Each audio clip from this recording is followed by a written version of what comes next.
नमस्कार, मैं डॉक्टर यदु शर्मा आज आपके समक्ष वृद्धि एवं विकास यूनिट के अंतर्गत विकास के सिद्धांतों में पियाजे के संज्ञानात्मक विकास सिद्धांत पर चर्चा करने के लिए उपस्थित हूँ। इस वीडियो में मैंने पियाजे के सिद्धांत को सरलतम विधि से कीवर्ड्स व उदाहरणों के साथ आपके समक्ष प्रस्तुत करने का प्रयास किया है। जैसा कि आप सभी जानते हैं, इस प्रकरण से संबंधित विभिन्न प्रतियोगी परीक्षाओं में लगातार प्रश्न पूछे जाते रहे हैं। ये शिक्षा मनोविज्ञान का सबसे महत्वपूर्ण चैप्टर है।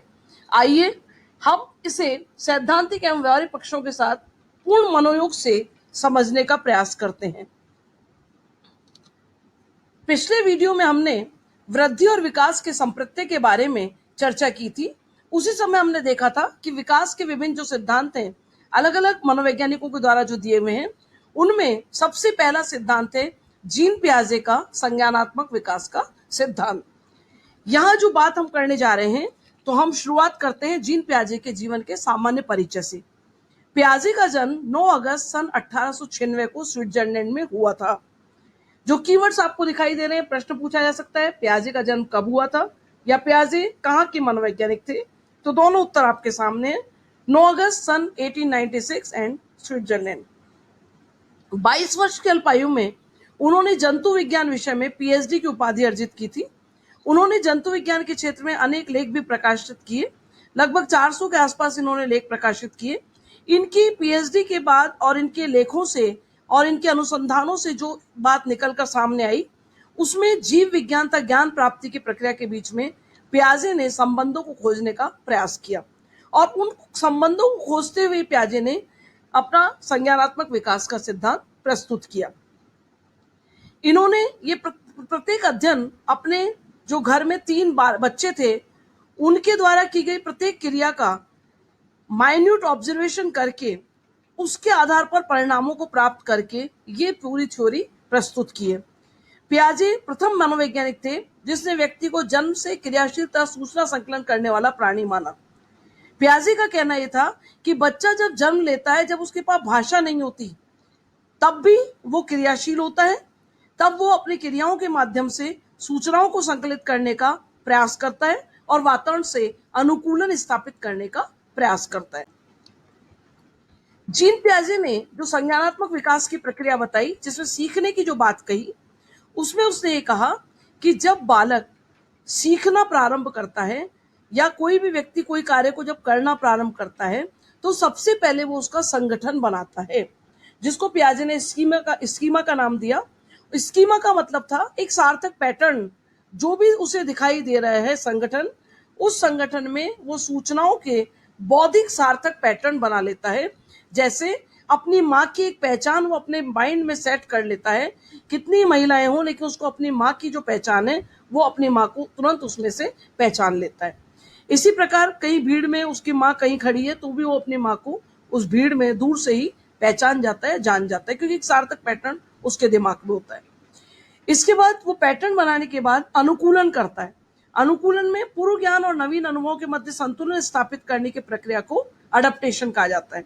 यानी जो कुछ उसके पास ऑलरेडी होता है, उसके बाद जो नया अनुभव उसके सामने आता है, उन दोनों के बीच में वो बैलेंस स्थापित करता है। यह एक छोटा सा उदाहरण मैं आपको देना चाहूंगी। जैसे बच्चा जब छोटा होता है, अब उसने उसकी माँ ने उसके सामने दूध का एक गिलास रख दिया। उसने पूछा, माँ ये क्या है? माँ ने कहा, बेटा ये दूध है। अब जब वो दूध को छूने लगता है, माँ कहती है, देख गरम है, तसल्ली से। जब माँ ने कहा ये गरम है, तो एक संकल्पना, एक पैटर्न उसने दिमाग में बना लिया कि दूध वो है जो सफेद है। नंबर 2 कि दूध वो है जो गरम है। अब उसके बाद जब उसने दूध को पिया तो उसको मीठा लगा, तो एक संकल्पना तीसरी उसके दिमाग में बन गई कि वो स्वाद में मीठा है। दूसरे दिन माँ ने छाछ का गिलास जब उसके सामने रखा, तो उसकी जो पहले से पैटर्न बना हुआ था, उसको ये लगा कि ये भी दूध है, और उसने वैसी ही प्रतिक्रिया उस ग्लास के प्रति की। माँ ने कहा, ये दूध नहीं, ये छाछ है, ये पीने में ठंडी है, ये गर्म नहीं है। अब यहाँ वो ये अंतर समझने लगता है कि ये दूध है और ये छाछ है। तीसरे दिन माँ ने लस्सी दी, अब उसको लगा ये तीसरी अलग वस्तु है, लेकिन एक स्थिति ऐसी आ गई कि वो समाविष्ट कर लेगा कि अगर दूध है तो मीठा है, गर्म है, अगर वो छाछ है तो खट्टी है, और लेकिन अगर वो लस्सी है, माँ ने अगर मीठी लस्सी बनाकर दी है, तो वो ठंडी और मीठी दोनों है। अब तीनों ग्लास अगर उसके सामने रख दिए जाएंगे, तो वो तीनों में अपने अनुभव के आधार पर अंतर कर पाने में सक्षम हो जाएगा। तो कहने का आशय कि अनुकूलन की जो प्रक्रिया है उसमें पहले बच्चे ने क्या किया, आत्मसात किया, जो पैटर्न उसके दिमाग में दूध को बना हुआ था लेकर उसने उस पैटर्न को छाछ पर अप्लाई किया। लेकिन माँ ने जब दूध और छाछ में अंतर किया तो उसने अपने अनुभवों को समाविष्टीकरण करते हुए अपडेट किया या उसमें सुधार किया। फिर तीसरे दिन लस्सी जब उसके सामने आई तो वापस उसने पहले एसिमिलेशन किया, लेकिन जैसे ही माँ ने उसमें नई सूचना उसको दी तो उसने उसको फिर अपडेट किया। तो ऐसे करते करते वो तीनों जो लिक्विड उसके सामने रखे गए उन तीनों में अंतर करना सीख गए। तो पियाजे के अनुसार पहले वो संगठन करता है जिसमें वो प्रतिष्ठित बौद्धिक सूचना सार्थक पैटर्न बनाता है। अनुकूलन में वो पूर्व ज्ञान और नवीन अनुभवों के मध्य संतुलन स्थापित करता है। आत्मसातकरण में नवीन अनुभवों को पूर्ववर्ती विद्यमान बौद्धिक संरचनाओं में एक बार वो व्यवस्थित करने का प्रयास करता है। और समाविष्टीकरण में वो नवीन अनुभवों की दृष्टि से पूर्ववर्ती बौद्धिक संरचनाओं में सुधार करता है, विस्तार करता है, परिवर्तन करता है और अपने ज्ञान के लेवल को आगे बढ़ाता है। अब इस आधार पर पियाजे ने जो अवस्थाएं बताई हैं विकास की, वो 4 अवस्थाएं बताई हैं। जनरली इसमें से बहुत सारे प्रश्न पूछे जाते हैं, कब से कब तक की अवस्था होती है या इससे हमें से इस समय तक की अवस्था को क्या कहा जाता है। तो एक बार आप ध्यान से देखें। पहली अवस्था है सेंसरी मोटर स्टेज, जिसको हम कहते हैं संवेदनात्मक गामक अवस्था। ये चलती है जन्म से 2 वर्ष तक। दूसरी है उसमें प्री ऑपरेशनल स्टेज, जो कहलाती है पूर्व संक्रियात्मक अवस्था, जो चलती है 2 से 7 साल। तीसरी है कॉन्क्रीट ऑपरेशनल स्टेज, जो चलती है 7 से 11 साल। और चौथी है फॉर्मल ऑपरेशनल स्टेज, जो 12 से लगातार अनवरत चलती रहती है, जिसको कहते हैं औपचारिक संक्रिया अवस्था। यानी पियाजे ने 4 अवस्थाएं बताई हैं। पहली संवेदनात्मक गामक अवस्था, दूसरी पूर्व संक्रियात्मक अवस्था, तीसरी मूर्त संक्रियात्मक अवस्था और चौथी औपचारिक संक्रिया अवस्था। अब हम एक एक अवस्था के बारे में विस्तार से चर्चा करेंगे। सबसे पहले हम बात करते हैं संवेदनात्मक गामक अवस्था की, सेंसरी मोटर स्टेज, जो जन्म के उपरांत से 2 वर्ष तक चलती है। आप सभी जानते हैं जब बालक जन्म लेता है तो ट्रायल एंड एरर के आधार पर अपनी आवश्यकताओं को पूरा करने का प्रयास करता है।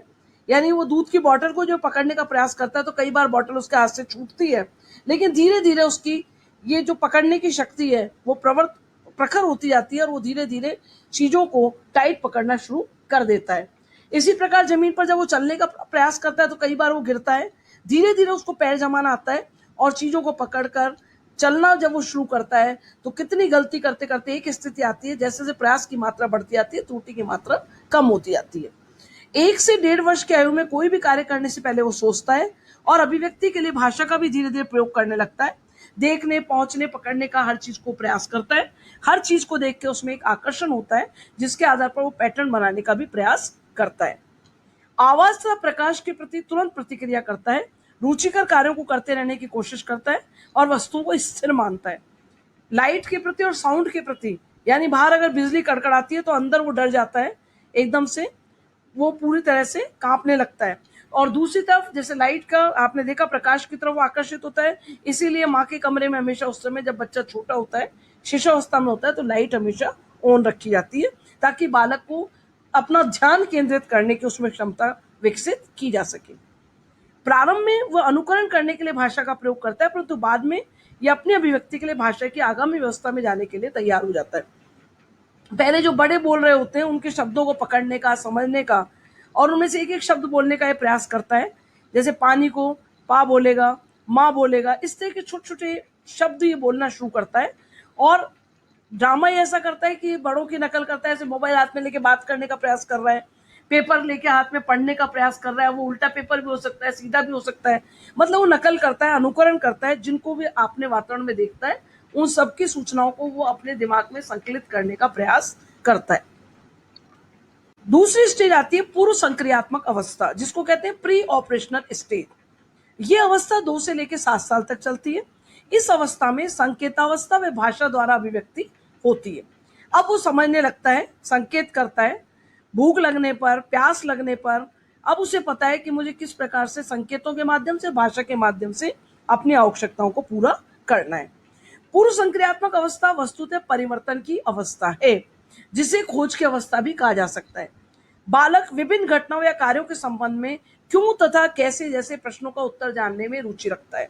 अब यहाँ उसकी जिज्ञासा इतनी बलवती हो जाती है कि कोई भी कारण, कोई भी घटना, उसके घटित होने के कारणों को लेकर वो इतने प्रश्न करता है कि घर में दादी नानी उसके उन प्रश्नों को जवाब दे देकर उसको उसके यहाँ नैतिक गुणों का उसके अंदर विकास करने का प्रयास करती हैं।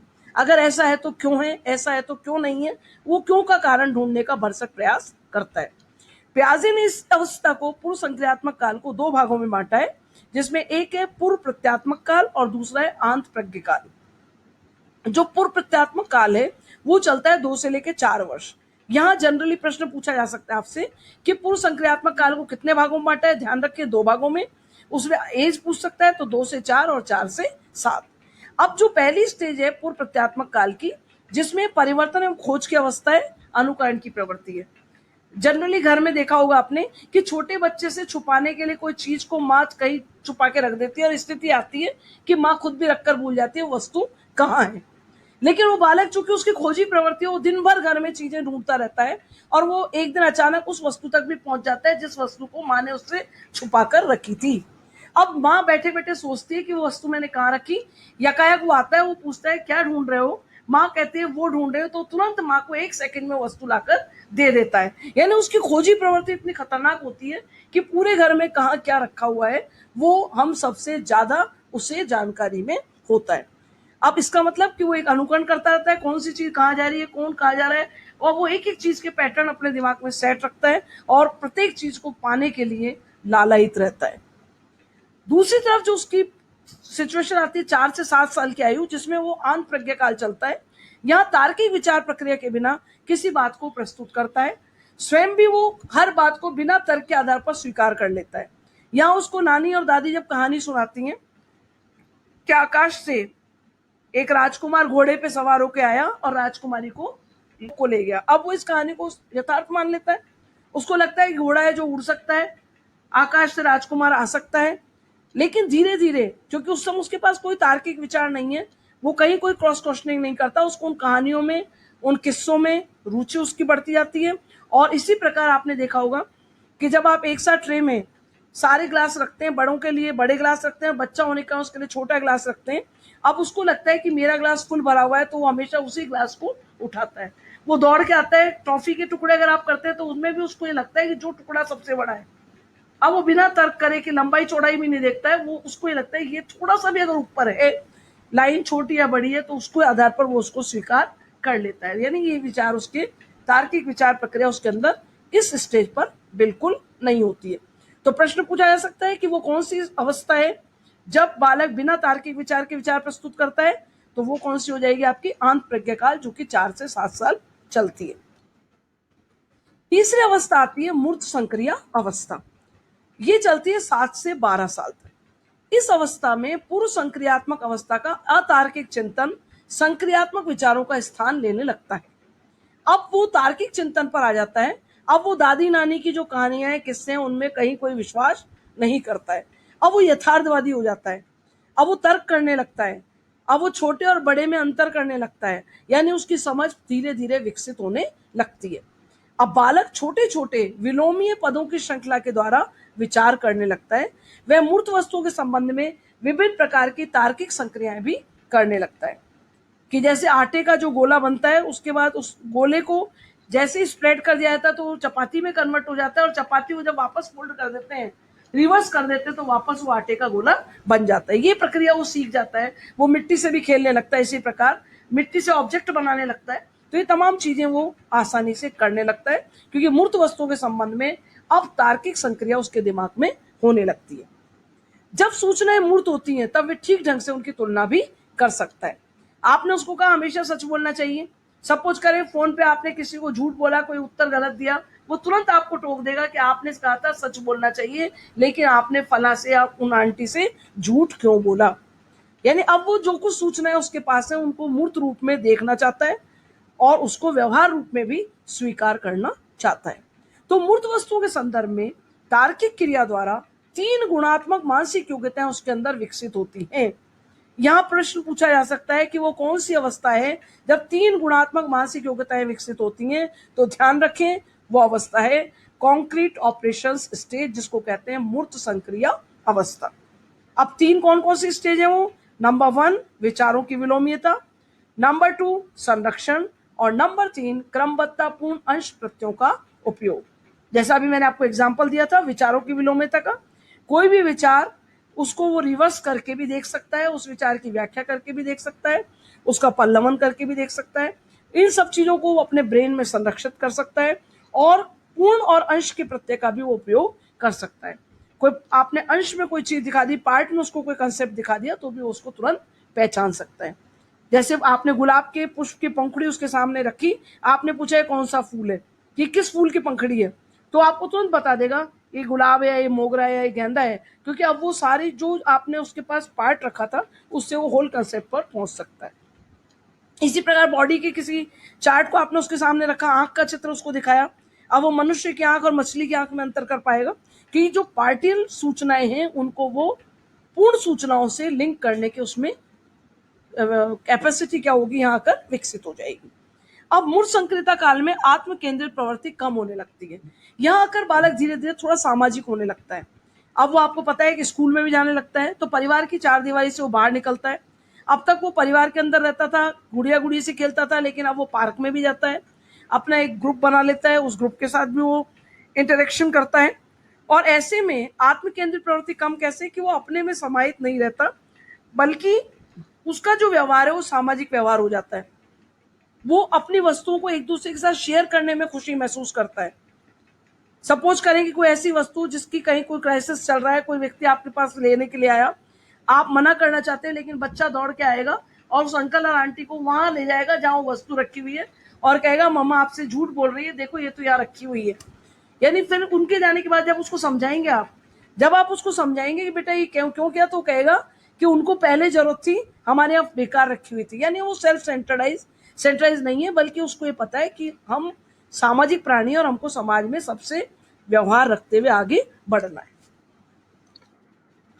औपचारिक संक्रिया अवस्था यहां से आपकी 11 से 15 वर्ष तक चलती है जनरली, और इसको हम टीनेज से भी जोड़ सकते हैं। इसमें अमूर्त बातों के संबंध में तार्किक चिंतन शुरू हो जाता है। अब वो अपने जीवन को लेकर, अपने कैरियर को लेकर विचार करने लगता है। उसके सारे जो चिंतन के आधार हैं वो अमूर्त आधार भी हो सकते हैं। उसका जो व्यवहार है वो समस्या समाधान व्यवहार होता है। उसके अंदर एक जोश होता है, एक क्रांतिकारी उसके विचार होते हैं कि मैं सारे सिस्टम को चेंज कर दूंगा। कहीं भी कोई उसको गलत कार्य होते हुए दिखता है तो उसको लगता है कि उसके विरुद्ध हमें आवाज उठानी चाहिए और हमें उसमें चेंज लाना चाहिए। यानी बड़ा एग्रेसिव इस समय वो आके हो जाता है। इसीलिए इस अवस्था को तूफान और तनाव और झंझावत की अवस्था भी कहा गया है। इसमें शाब्दिक और सांकेतिक अभिव्यक्ति के माध्यम से वो अपने विचार अभिव्यक्त कर सकता है। इसको भी आप एक उदाहरण के माध्यम से समझ सकते हैं कि माना है किसी घर में दो भाई बहन हैं। अब जनरली मनोविज्ञान ये कहता है कि जो बेटियां हैं वो अपनी इच्छाओं की अभिव्यक्ति अपने पिता के समक्ष करती हैं, और पुत्र जो होते हैं वो अपनी इच्छा की अभिव्यक्ति अपनी माता के समक्ष करते हैं। अब सपोज करें कि बेटी को स्कूटी खरीदनी है और बेटे को मोबाइल खरीदना है। अब बेटी ने अपने पिता का माइंड मेकअप कर दिया कि पिताजी मुझे इसलिए स्कूटी खरीदनी है, कॉलेज जाना है, ये करना है, वो करना है, तमाम चीजें उसने बता दी। इधर बेटे ने अपनी माँ को तैयार कर दिया, मुझे मोबाइल लेना है। शाम को डाइनिंग टेबल पे जैसे वो भोजन करने के लिए आते हैं तो माँ बड़े सलीके से पिता के सामने ये प्रस्ताव रखती है कि बेटे को क्यों ना मोबाइल दिला दिया जाए। जैसे ही माँ बोलती है बेटे को मोबाइल दिला दिया जाए, तो बेटी तुरंत विरोध के स्वर में कहती है कि इसको मोबाइल दिलाया जाना सबसे बड़ा गलत डिसीजन होगा, इसे मोबाइल की कोई आवश्यकता ही नहीं।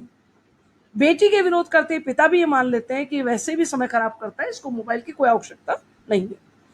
जैसे वो दोनों अपनी अभिव्यक्ति करते हैं, वो लड़का थाली को, भोजन की थाली को आगे धक्का देता हुआ बिना बोले, हाथ में जो ग्लास होता है उसको भी थाली पे छोड़ के उठकर सीधा अपने कमरे में जाता है और जोर से दरवाजा बंद करता है। इस सारी प्रोसेस को तीनों देख रहे होते हैं, लेकिन पिता और पुत्री दोनों मिलकर लगातार इस बात का विरोध करते रहते हैं। माँ उनको बार बार ही समझाती है कि नहीं, इसको मोबाइल दिला दिया जाए।